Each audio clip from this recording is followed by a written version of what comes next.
Hello, this is Dan with InnerPC Computers, and today we're going to talk about PII, which is personal identification, and how to prevent criminals from stealing it. Whether you're at work or home or on the go, our lifestyles are surrounded by data, and often we're just giving our data out to people that we really don't know who they are. So protecting data isn't a technical process, but there's some common sense that we can apply to it to help protect you daily. So PII, what is it? PII actually stands for your personal identifiable information. And it's sensitive data that can be used to identify, contact, or locate an individual. Some examples of this would be your home addresses, personal email addresses, social security numbers, credit cards, and personal phone numbers. There are some examples of non-PII.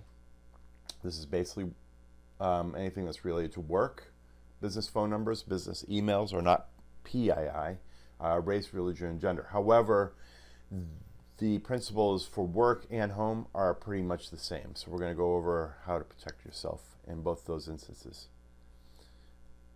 Why is PII so important? Well, we use PII every day without even realizing it. If you use your credit card, you're using PII, right? If you're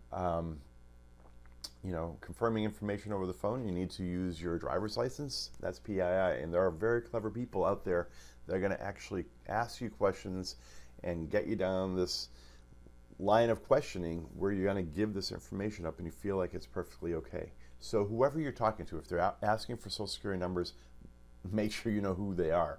If it's your accountant, you even want to go one step further and say, look, if you're going to be using my social security number and you need it, where are you storing that data? And you want to make sure that they are compliant, because any of this information in the wrong hands leads to identity theft, which can be a huge and expensive process to get rid of. You'll use PII for medical care bills and utilities, so on and so forth. So I want to have a little discussion about a story on social media. And basically, there's many ways that people can find out what you're doing and when you're doing it. For instance, let's say you want to go on a cruise, Carnival Cruise or Royal Caribbean, whatever, Princess, and you're having fun going on the internet and you're saying, wow, that cruise looks good, and I'd like to go away, let's say June 15th, and you're doing a search on cruises for that date. What's going to happen when you go on Facebook? Well, you're going to start seeing advertising for Facebook. So people are able to track what you're doing and what you're searching for. What can happen is people can actually search the dates that you're looking at and take that information and then sell it on the dark web. And I think a couple of years ago, the FBI actually brought down a website. I think it was called robme.com. Don't quote me on that, but you get the general idea. Basically, people were selling the times of when people were searching to be out of the country or go on a vacation. So they're very clever in the way they're trying to get into our lives. You just want to be careful what kind of information you're putting out there. So how are they protecting us at work? Well, it begins with the organization's security policies, which any business, if they're not thinking about their security policies, they should be. Have them go to Cloud S365 and get in touch with us. We'll help them get some policies going.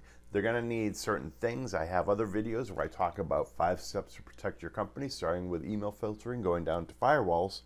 And in that, you should have security policies. In the firewall, for instance, you might want to have a policy that says you can't go on Facebook while you're at work. And that's a very good thing to have. You're going to have an email filter to filter out all the bad emails.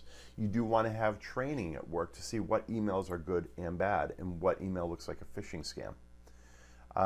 So if left unprotected, the organization not only could lose a lot of money, but they could face steep fines. Again, going back to accounting firms or to hospitals, you need to have these policies in place, or else you'll potentially have a lot of fees coming in from from the government. You want to stay away from that. So there's a video that I'm going to have a link to down the bottom here where you can learn about protecting yourself at work. Now, how do you protect yourself at home? We encourage you to develop a home security policy similar to what you have at work. And so common sense practices are going to be, don't click on emails that you don't know who they're from, or they say, hey, click here to get whatever. You want to make sure before you click on anything or download anything, you know who it's from. And even if you know who it's from, were they going to send you something? So do a little due diligence on who is sending you these emails and the information that they're going to be sending you. If anybody's asking you for any credit card information or social security number or number information on the emails, be very, very skeptical about why they're asking you for that. Even if you go on a web form and they're asking for this information, you want to maybe call them and confirm why they need it and make sure that the business is legitimate. So I do believe that this is very important information for protecting your identification. I'm going to put some more videos on some more steps on how you can protect yourself, and perhaps we'll make a video on how to look at bad emails and see if it's a good email or a bad email.